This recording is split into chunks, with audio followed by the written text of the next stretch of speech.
2014 Wings and Wheels is Peter Teichman in the Hangar 11 Hurricane Mark 12B.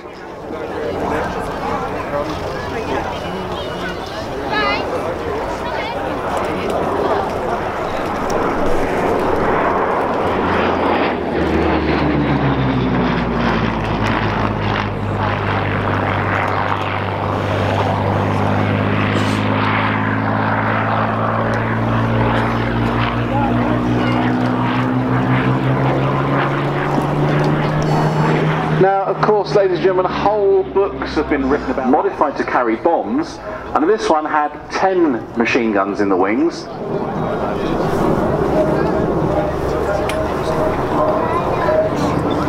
Some aircraft were also modified to carry 4 20mm cannon, and in some cases 2 40mm cannon as a tank buster.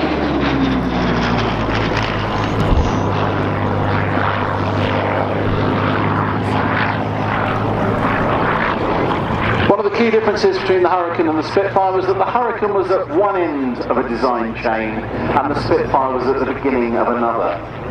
The Hurricane design stemmed out of the earlier aircraft Hawkers had made right from the time of software. They eventually made aircraft with steel tube fuselages, and they were held together by nuts and bolts and various rivets and plates and things like that.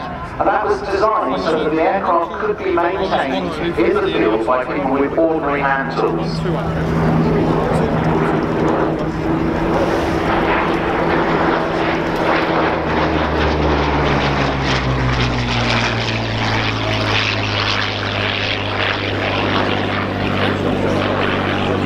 Early Hurricanes were completely fabric covered with a fabric covered wing, but they found that affected the diving speed.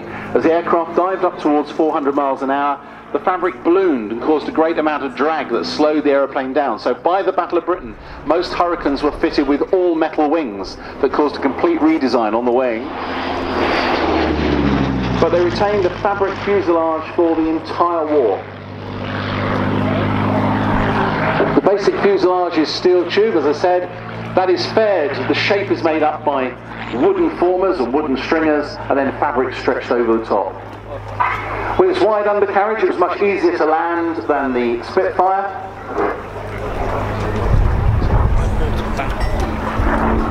Vicky's going to be very jealous. Fine. And it could take a lot of punishment. The Battle of Britain's only Victoria Cross was won by a Hurricane pilot, James Nicholson, who was on his way out of the Hurricane because someone had set it on fire, when he decided to nip back into the cockpit and shoot down the Messerschmitt 110 that was going past him. He landed on the outskirts of Southampton and was actually shot at by a Home Guard officer. And when he landed, a local delivery boy had laid into the Home Guard officer who was beaten up, and they took the Home Guard officer to hospital rather than the injured pilot who had to wait for further transport.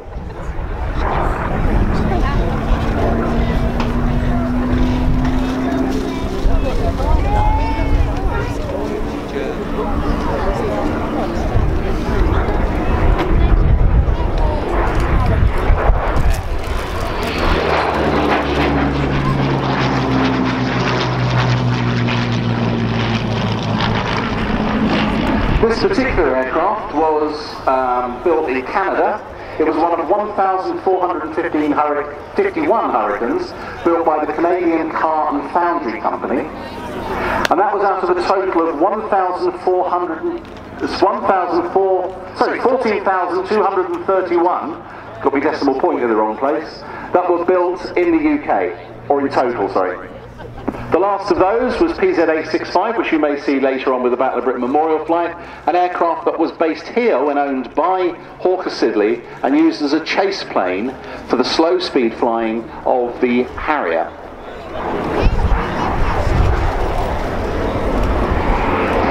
Now just a quickie, ladies and gentlemen, we just have to remind you, could you please make sure, it's a nice polite reminder, could you please make sure you don't dangle kids over the line. We do have to legally maintain that separation between the airfield and yourselves. So if you could drag your kids back and drag your legs back, that would be absolutely brilliant.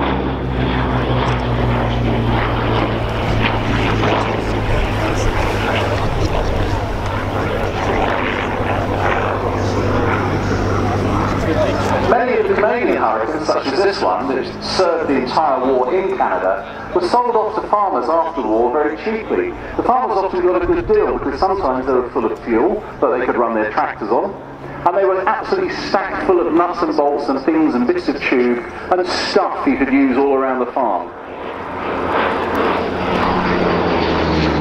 This particular one was found in relatively complete condition, unusually for some, and was rebuilt in the early 2000s with its first post-restoration flight taking place on the 27th of January 2009. It is now marked as BE 505, which was a Manson-based. Well, give Peter a wave.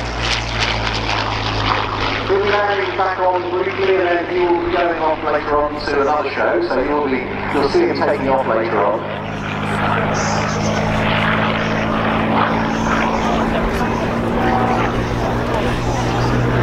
Well, whilst the Hurricane was more or less outclassed by 1942 by such aircraft as the Focke-Wulf 190, it carried on in lesser roles, lesser but equally important, such as ground attack and troop support, and it served in every theatre in World War II. Now, I am joined in the commentary position, having come hot foot from the pilot's briefing, by my old chum Brendan O'Brien. Watcher Brendan. Hello Melvin. Ladies and gentlemen, good afternoon, and a very, very warm welcome to you all, those of you here yesterday of course, and all our new visitors today. Wings and Wheels 2014 Day 2, we have a fabulous program for you. Have you been through the program yet, Melvin? I've been through a little bit of it, not a huge amount. We have starting with the Hurricane. Very good, okay, and then very shortly we will have the Chinook. That's coming in to drop its commentator off. Then we have the Tutor. Then the Chinook will be displaying. And that's quite something, the elephant ballet dancer. Oh, you'll believe a shed can fly.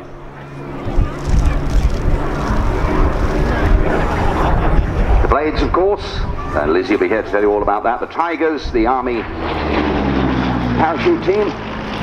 Peter Teichman flying a very, very nice display indeed.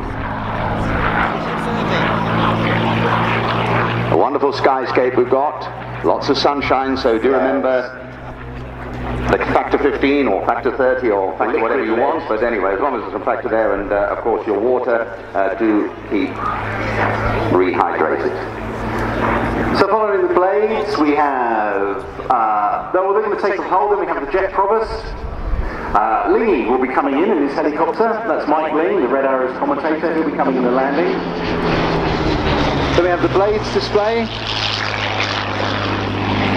The Great War Combat Team. We have the Dakota Formation. We have some wonderful stuff for them. And then, of course, at 1:30, something I know a lot of you have been waiting for, and we have the perfect sky for, and that is the British and Canadian Lancasters will be here at 1:30. That was fantastic yesterday. Not a dry eye in the house. It's all here. The Reds, the Vulcan, the Lancasters.